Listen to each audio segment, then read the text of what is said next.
COVID-19 nos ha enfrentado a dilemas morales, económicos y sanitarios como sociedad. Pero si echamos una mirada a la situación de los menores, al grado de vulnerabilidad al que se encuentran expuestos por la negligencia de los estados para garantizar el ejercicio de sus derechos, nos enfrentamos a un futuro en el que los jóvenes carecen de herramientas que les permitirán navegar de manera más sólida. Bienvenidos a nuestro especial de coronavirus. El cierre de colegios en todo el mundo para controlar la expansión del virus tiene sentido, pero también ha demostrado que los gobiernos han olvidado a los más pequeños en su gestión de la crisis, al permitir la reactivación económica antes que abrir las aulas. En realidad, Rüzgar preferiría estar de camino a su escuela. En su lugar, este chico de 7 años tiene que acompañar a su madre al trabajo. Una aburrida rutina que no ayuda a sobrellevar la pandemia. Su madre, Jandar Gümbere, regenta un pequeño jardín de infancia privado a las afueras de Estambul. Desde la llegada del coronavirus a Turquía, este tipo de servicios tienen permiso para abrir ocasionalmente. Las escuelas, por el contrario, llevan más de un año cerradas. Rüzgar solo pudo pasar medio año en la escuela antes de tener que seguir las clases por internet. Ya está en segundo curso y no le gusta mucho. Desde hace un año solo cuenta con su computadora y su madre, que cuida de él sola y comienza a sentirse superada.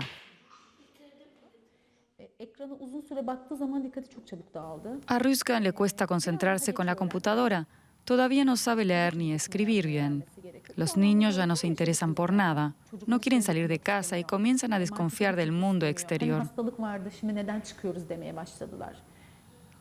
No es el único. Más de 10 millones de niños y adolescentes turcos no pueden ir a la escuela y desde hace meses tampoco salen apenas de casa. Solo se les permite acudir a las escuelas a hacer los exámenes, como en este centro de Estambul. Las crecientes cifras de contagios hacen que muchos padres se sientan indignados con la administración. La educación debería ser siempre una prioridad. Estamos viendo cómo se organizan mitines políticos y congresos en todo el país sin medidas de higiene, pero las escuelas siguen cerradas, en detrimento de los escolares. En casi toda Europa, los estados intentaron evitar el cierre prolongado de las escuelas, pero no Turquía, donde la comunidad docente ya advierte de un atraso formativo. Las clases online apenas sirven para nada. Se podría decir que se ha perdido un año entero, pero no entendemos por qué hay tanto peligro de contagio en las escuelas, mientras que las cafeterías y restaurantes pueden seguir abiertos. El cierre de las escuelas afecta especialmente a familias pobres como los Aslan. Sus hijos se encuentran entre los casi 4 millones de escolares sin acceso a Internet. El varón, Muhammad, solo tiene a disposición las clases en la televisión estatal. Su hermana Havanur intenta seguir las clases de noveno curso a través del celular de su madre, pero está muy frustrada. La conexión se cae todo el tiempo y así apenas puedo seguir las clases. Hay días que los profesores no aparecen porque están enfermos o porque tienen que quedarse en cuarentena. Estoy empezando a preocuparme mucho por mi futuro. Su padre, que trabaja en la construcción, siempre quiso que sus hijos estudiasen para tener una vida mejor. Un sueño que amenaza con desaparecer debido a la pandemia y a las injusticias sociales. Aquí, quien tiene dinero puede mandar a sus hijos a una escuela privada o pagarles un profesor particular que los ayude con los estudios. Nosotros no podemos permitirnos eso, de modo que a mis hijos solo les queda la televisión. Sin embargo, también para quien tiene un mejor sueldo, la situación económica en Turquía se está complicando. Jandar Gümbere nunca había tenido tantas cancelaciones. De seguir así, teme tener que cerrar su jardín de infantes para siempre.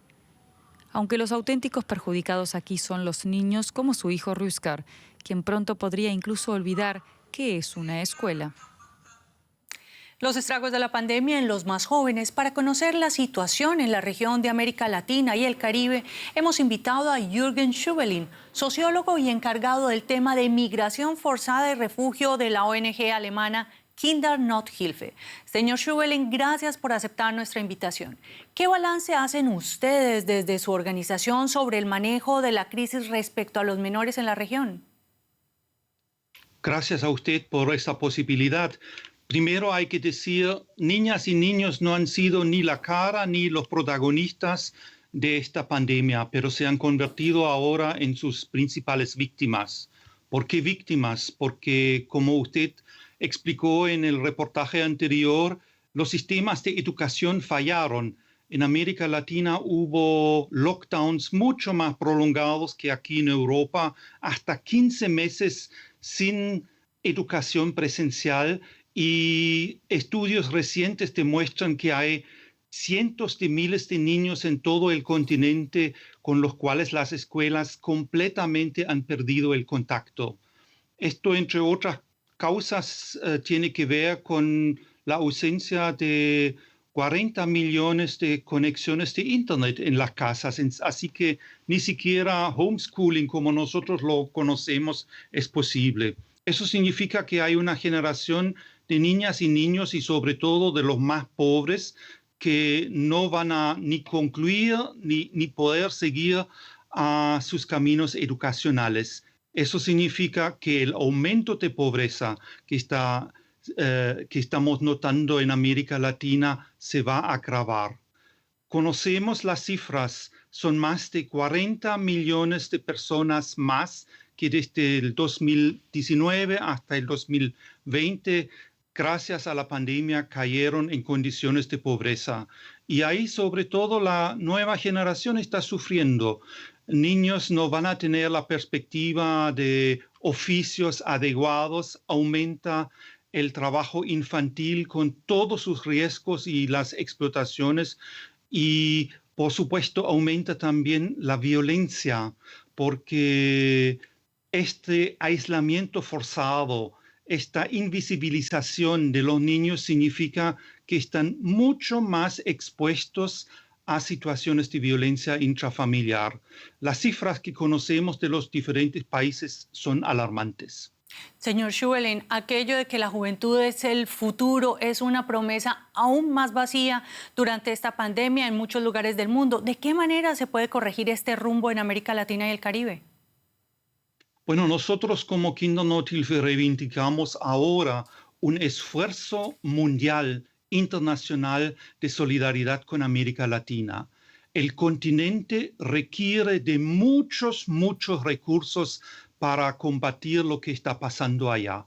Eso significa también de parte de los estados, de los gobiernos, de rediscutir sus presupuestos. Necesitamos más recursos para educación, necesitamos mucho más esfuerzos para proyectos y programas de protección, y de parte de la sociedad civil mucho más atención frente al tema de la violencia y de lo que está pasando a los niños. Eso significa que en las familias los padres tienen que hacer un esfuerzo para garantizar a sus hijos por lo menos poder seguir y recuperar algo de lo que han perdido.